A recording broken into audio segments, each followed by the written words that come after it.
Cinema ఆయన మహాన్ నేను మిస్టర్ బిన్ మాట సూటిగా ఉంటది, మ్యాటర్ క్లియర్ గా ఉంటుంది. మ్యాటర్ లోకి వెళ్దాం. గురువు యొక్క గొప్పతనాన్ని మాటల్లో చెప్పలేము, అందుకనే మ్యూజిక్ తో చెప్తున్నాను అంటూ దేవిశ్రీ ప్రసాద్ గురవే నమః అనే ఓ పాటని రీసెంట్ గా రిలీజ్ చేశారు. నిజంగా ఓ మంచి గురువు దొరకటం అనేది జన్మ జన్మల అదృష్టం. ఎందుకంటే బాధ్యత తెలిసిన గురువు దొరికితే ఏ వ్యక్తి అయినా జీవితంలో సగం సక్సెస్ అయిపోయినట్టే. ఎలా అంటే ఓ మంచి గురువు కేవలం పాఠాలు చెప్పో ఆయనకి తెలిసింది చెప్పో వదిలేరు, మార్గదర్శకుడుగా నిలబడతారు. జీవితం అంటే అర్థమయ్యేలా చెప్తారు, లక్ష్యాన్ని ఎలా నిర్దేశించుకోవాలి, దాన్ని ఎలా సాధించాలి అని రూట్ మ్యాప్ వేస్తారు, దానికి అవసరమైన అన్ని మెళుకులన్నీ నేర్పిస్తారు. సరైన గురువు దొరకని వాడు తనకు తానుగా అన్ని నేర్చుకోవాలి. ఓ మంచి గురువు తన అనుభవాల్ని, ఒకవేళ ఆయన ఓటమి చెందుంటే దాని మూలంగా నేర్చుకున్న గుణపాఠాలను కూడా శిష్యుడికి నేర్పిస్తాడు. అవి ఎంతో వాల్యుబుల్, ఎలాంటి సవాళ్లనైనా ఎదుర్కోవటానికి కావలసిన ధైర్యాన్ని ఇస్తాయి. అలాంటి గురువు దొరకటం అంటే నిజంగా ఎంతో పుణ్యం చేసుకున్నట్టే లెక్క.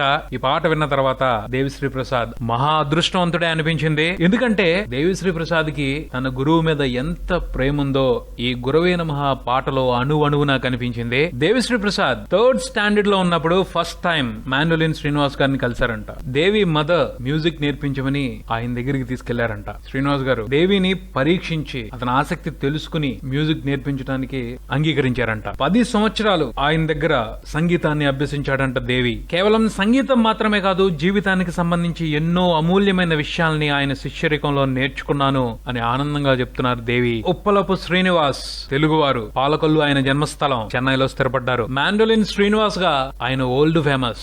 ఎలక్ట్రిక్ మాండోలిన్ తో ఆయన ఎన్నో అద్భుతాలు చేశారు. దురదృష్టకరమైన విషయం ఏమిటి అంటే 45 సంవత్సరాల వయసులోనే ఆయన ఈ ప్రపంచాన్ని వదిలిపెట్టి వెళ్లిపోయారు. ఫిబ్రవరి 28వ తారీఖు ఆయన పుట్టినరోజు. 2014లో ఆయన తనువు చాలించారు. ఇప్పటికి 3 సంవత్సరాలు అవుతుంది. దేవిశ్రీ ప్రసాద్ తన గురువుకి ఓ అమూల్యమైన నివాళి అర్పించాలని ఈ పాటను రూపొందించారని అర్థమవుతుంది. ముందు ఈ పాటకు సంబంధించిన ఆలోచనే పరమాద్భుతం. మాండోలిన్ శ్రీనివాస్ గారికి కీరవాణి రాగం అంటే బాగా ఇష్టమట. ఆ రాగంలోనే ఈ పాటను కంపోజ్ చేశాను అని చెప్తున్నారు డిఎస్పీ. అలాగే పాట మొత్తం కూడా దేవిశ్రీ ప్రసాద్ తన టాలెంట్ తో ఆయన గురువుని అర్చించారు. అందుకోసం జొన్నవిత్తుల గారితో సరిగమ పదనిసకి సంస్కృతంలో సరికొత్త పదాలు రాయించారు. నిజంగా చాలా గొప్పగా అనిపించింది దేవిశ్రీ ప్రసాద్ తన గురువుకి చేసిన నివేదన. బహుశా పాటలో సంస్కృతం వినిపించడం మూలంగా ఎక్కువ మందికి కనెక్ట్ కాలేదేమో, కానీ పాటలో కనిపించిన ఇంటెన్షన్ మాత్రం మారులెస్ అనే చెప్పాలి. దేవిశ్రీ ప్రసాద్ ఈ పాటని తన గురువు కోసమే ప్రత్యేకంగా రూపొందించినప్పటికీ చాలా మంది జీవితాల్లో సరైన అర్థాన్ని నిర్దేశించిన గొప్ప గురువులందరికీ ఈ పాట అంకితం అన్నాడు.